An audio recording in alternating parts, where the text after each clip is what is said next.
Olá, acadêmicos! Vamos iniciar nossa aula de propriedades periódicas, começando então pelo raio atômico. Ok? Me chamo Kevin Guedes, estarei explicando essa propriedade periódica para vocês. Não é difícil, é bem comum que vejamos a representação do átomo desta maneira aqui, ok? Essa representação, e muitas vezes, ela é de melhor entendimento para o aluno, porém não é uma representação real, ok? Porque devido ao princípio de incerteza de Heisenberg, tu não tem como determinar o ponto exato onde que está o elétron, e muito menos que ele circunda numa trajetória esférica ou elíptica o próton, ok? Dessa forma, o que a gente tem na verdade é uma nuvem de densidade eletrônica, onde há um percentual de probabilidade de o elétron estar aqui, ok? Então aqui a gente tem o próton, né? O núcleo do átomo. Em volta nós temos a probabilidade do elétron, ele pode estar aqui, ele pode estar aqui, ele pode estar bem pertinho, né? Ele pode estar longe, ele pode estar bem na extremidade. Então essa é uma representação mais correta, ok? Não que não possa ser representado assim, tá? Mas o aluno ele deve saber que essa representação é uma representação antiga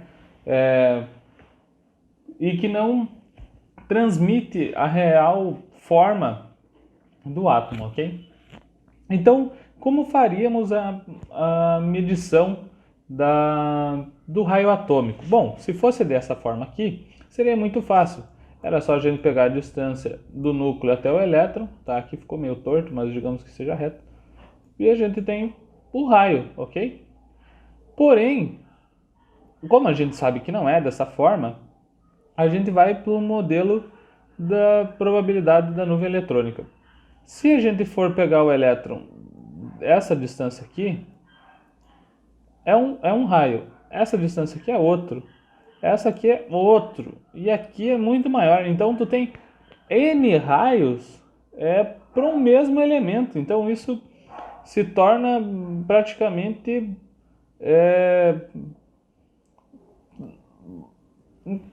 assim, não é tangível, não é algo palpável, algo concreto, né? Então, como que é feita a medição do raio? Você pega dois átomos do mesmo elemento, forma uma ligação entre eles, aqui seria o H2, né? O hidrogênio molecular, e tu mede a diferença, ok? Entre essas duas faixas aqui. E essa distância, então, dividido por 2, é o raio do elemento, ok? No nosso caso, o hidrogênio.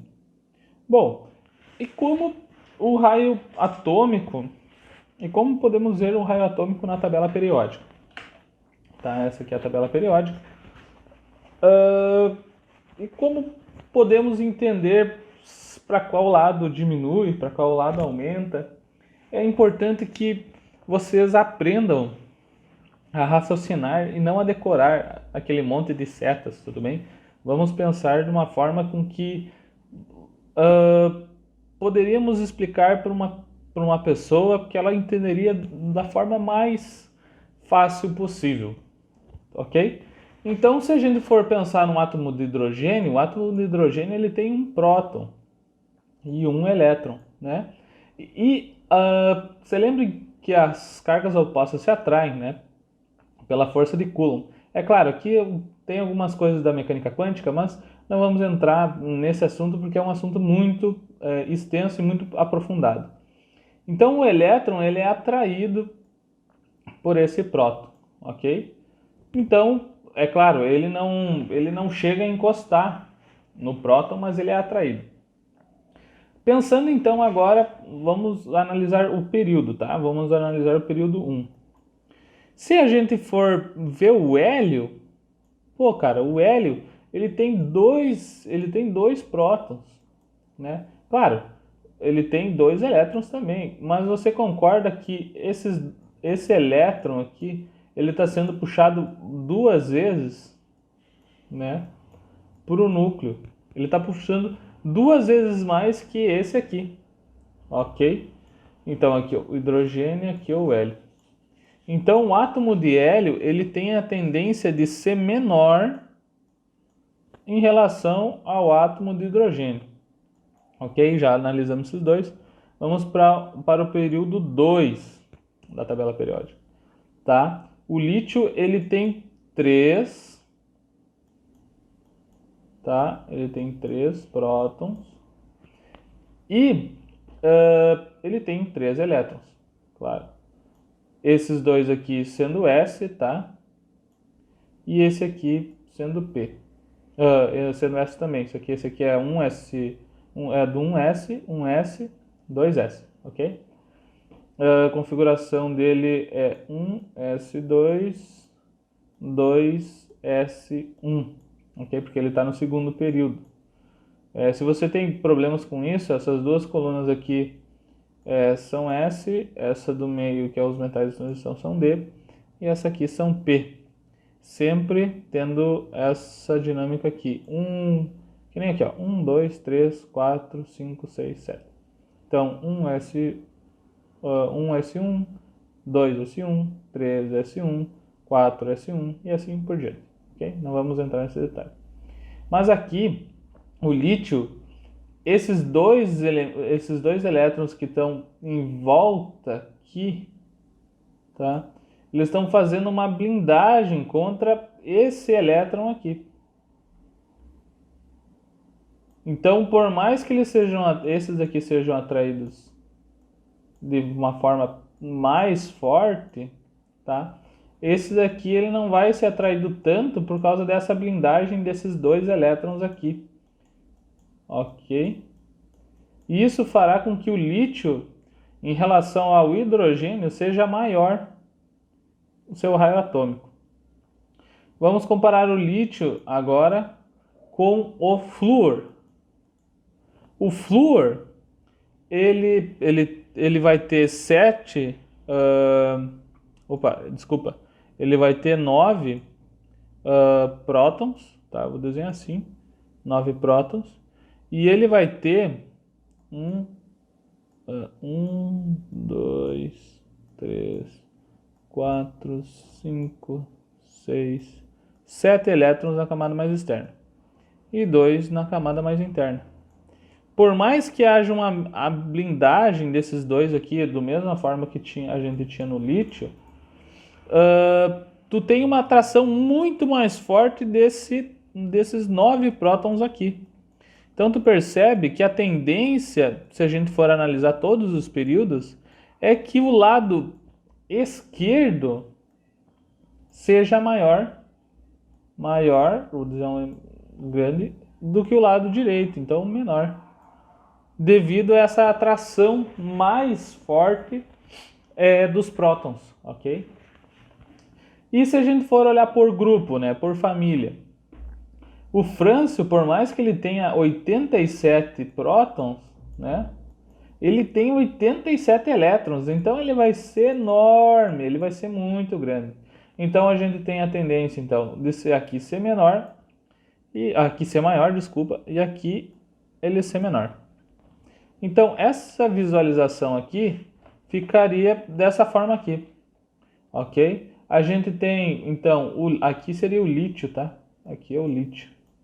Então a gente teria o lítio aqui sendo relativamente bem maior do que o flúor, ok?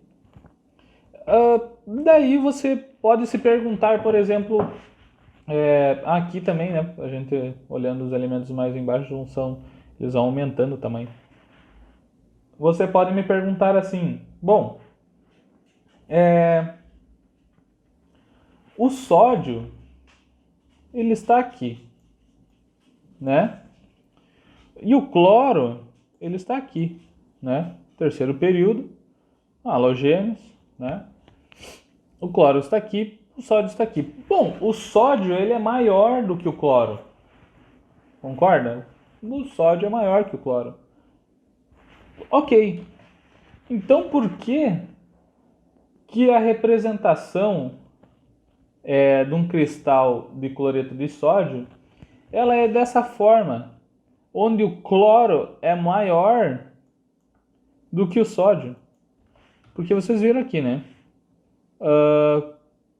Que lá naquela representação, o sódio era maior que o cloro. E aqui está ao contrário, o cloro é maior do que o sódio. Então, é claro, meio aqui seria uma representação em água, né? Com a água se comportaria.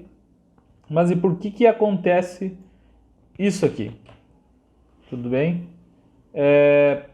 Lembrando que o sódio ele doa então um elétron para o cloro, tá? Ele doa esse elétron para o cloro e ele diminui. Vocês veem aqui, ó, o elétron, ele diminui o tamanho dele, o raio atômico dele. Então, o raio atômico do sódio, do cátion sódio, ele é menor relativo à sua forma neutra. E o cloro, por receber esse elétron, então aqui ele está recebendo o elétron, ele aumenta de tamanho. Bom, por que ele aumenta de tamanho? Vocês têm que pensar que há uma repulsão por ter, digamos, ter 8 elétrons aqui na última camada, há uma repulsão maior entre esses elétrons. Tá? Os elétrons eles não gostam de ficar juntos. Os elétrons são de mesma carga, eles não gostam de ficar juntos. Então eles começam a se repelir, ok? E o cloro ele fica ligeiramente maior. Por isso que quando a gente vê uma representação do cloreto de sódio, nós veremos a representação onde que o cloro é maior do que sódio e não ao contrário. Porque vocês se recordam que aqui o sódio neutro, quando ele não tem carga, quando ele não é um cátion, ele é maior do que o cloro. Porém, se o cloro ele se transforma em cloreto pelo recebimento de um elétron, então se o cloro ele ganha um elétron, ficando então cloreto, ele aumenta o raio atômico em relação ao sódio. Esse raio atômico é de compostos iônicos, ok? É uma propriedade também, pode ser uma pegadinha de alguma questão de vestibular. Por exemplo, sabendo que o raio atômico da tabela periódica ele decresce à medida que avançamos nos grupos, ou seja, o grupo 1 tem a tendência de ser relativamente maior do que o grupo 8, né? Qual o raio atômico maior dele coloca lá? Em comparação, ele coloca o sódio e o cloro. Bom, o sódio é maior, ele está aqui, mas ele está na forma iônica dele. Então, quando o sódio está na forma iônica, a gente tem que tomar esse cuidado para não fazer essa besteira, né, de se confundir. Compostos iônicos, eles... daí você tem que analisar como a gente fez aqui, mas você tem que ver se ele vai aumentar ou diminuir. Mas os cátions, eles diminuem e os ânions, a maior parte das vezes, eles aumentam de tamanho. Ok? Muito obrigado, pessoal. Então, essa seria a nossa aula de propriedades periódicas do raio atômico. Espero que tenham gostado. Tá? O canal está iniciando agora com esse vídeo. Se vocês quiserem deixar um curtir, um comentário, perguntando alguma coisa, ou um artigo nos comentários, algo que pode possivelmente virar um vídeo depois, explicando algo, ou uma dificuldade que você está tendo, a gente pode ir fazendo à medida que o pessoal pedir, tudo bem? Valeu, brigadão.